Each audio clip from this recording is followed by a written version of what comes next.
Before we dive into the chilling story, make sure you hit that subscribe button, ring the bell, and leave a comment because the truth behind this shocking crime will keep you on the edge of your seat.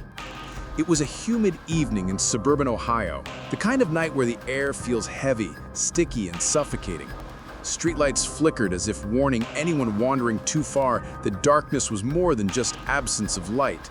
Samantha Krebs paced nervously in her small, dimly lit apartment, the scent of cheap perfume mixed with the coppery tang of fear hanging around her. Her boyfriend, Joey Carnot, had just returned from work, oblivious to the storm about to hit his life. The argument started innocently, or at least that's what neighbors later claimed. Voices raised over rent payments, over his plans for the weekend, over something as trivial as leaving a dirty cup in the sink. But the tension had been simmering for months, unspoken resentments building into a pressure cooker ready to explode. Suddenly, Samantha's hands went to the knife hidden in her kitchen drawer. One swift motion, one sharp twist of metal against skin, and the apartment was filled with chaos. Joey stumbled backward, blood spreading across the wooden floor like a grotesque painting. He gasped, unable to comprehend the betrayal in the woman he thought he knew. Samantha, heart racing, leaned down, kissed him softly on the cheek, whispered, "I love you," and walked toward the door as if leaving for an ordinary night out. Outside, the world remained oblivious. Passers-by walked dogs, cars hummed past, unaware that inside apartment 4B, a man was dying while the woman he trusted had just become the prime suspect in her own twisted plot. But Samantha wasn't panicked, at least not yet. She had a plan. She instructed the neighbors she passed in the hallways, people who had always known her as polite and charming, to say Joey had attacked her, that he had lost control. It was a lie, a perfect misdirection, one she hoped would keep her untouchable. Within minutes, police sirens cut through the night, drawing closer. Detective Marcus Hayes arrived first on the scene, a man who had seen more than his share of broken lives and violent crimes.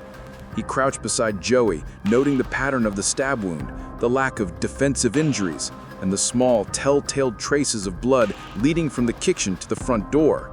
Something didn't add up. The timeline was too neat, the story too rehearsed.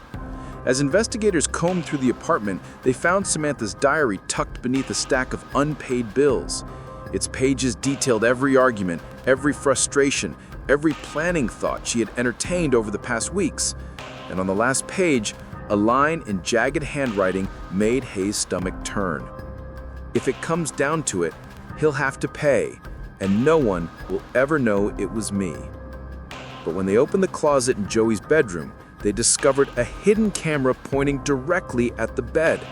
A silent witness that had captured every argument, every glance, every moment leading up to the stabbing. And what it recorded would unravel the story in a way no one could have predicted. Detective Marcus Hayes stared at the footage from the hidden camera, his eyes narrowing as the grainy images flickered on the screen.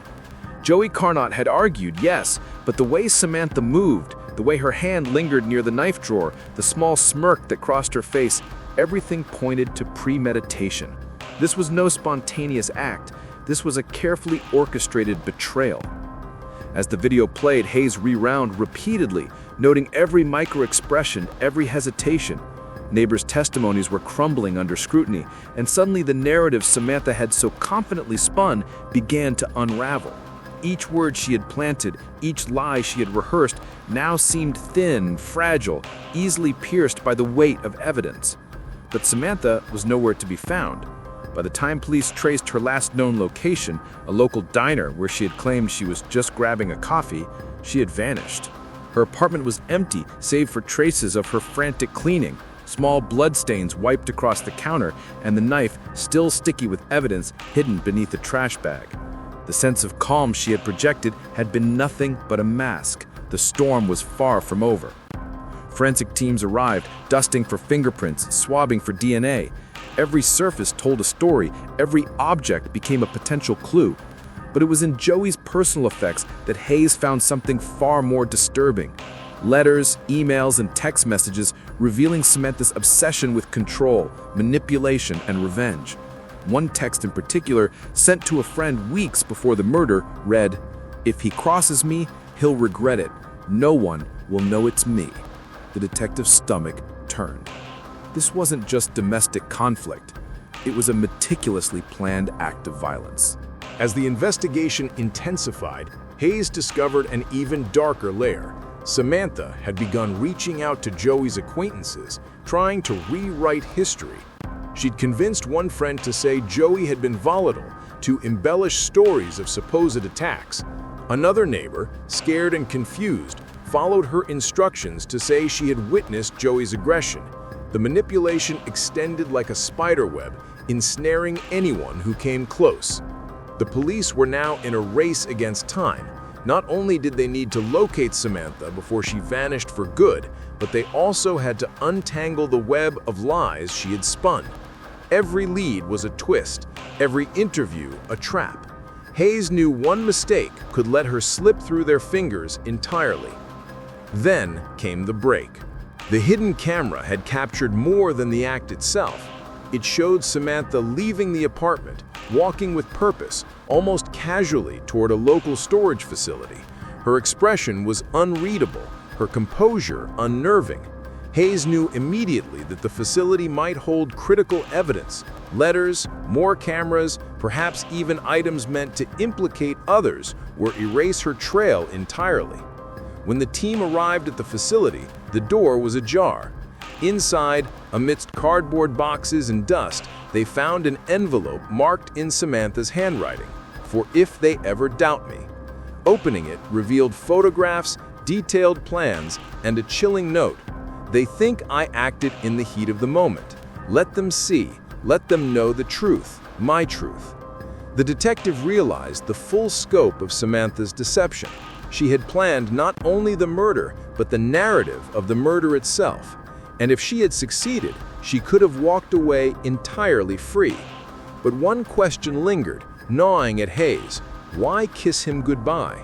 What compulsion drives a person to combine love and lethal violence in a single, devastating act?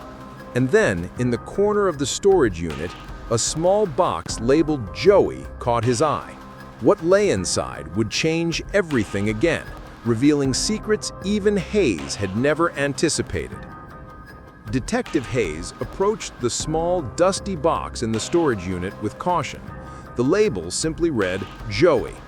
Inside, he discovered a collection of photographs, audio recordings, and a carefully typed journal.